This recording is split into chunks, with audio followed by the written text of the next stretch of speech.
Hello everybody and welcome back to another video. This is Umar from Tutorials Hub, and in this video we will be discussing how to export high resolution images on Figma. So without further ado, let's just dive in. But before that, there's a link in the description of this video using which you can now support to our channel. So that is going to be super awesome if you do that.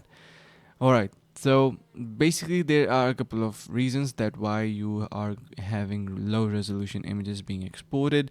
So it is possible that low resolution images were caused by compression settings in Figma during the export process. To ensure all images are exported at their maximum resolution, you can try simply selecting all the frames and go to export panel, and in the export panel choose the JPG file. So this is the point that you need to be keeping in mind, that in export panel choose the JPG file format and set the export resolution to original, and then check the export all, and that's how you are going to be getting the maximum possible resolution on your images.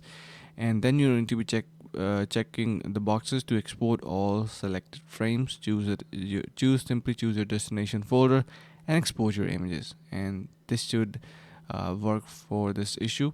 And I hope this helps. If it did, you can like the video. Also, do not forget to head over to the link in the description to simply donate to our channel. That is going to be super awesome, guys. Thank you so much for watching, and see you around the next couple of videos.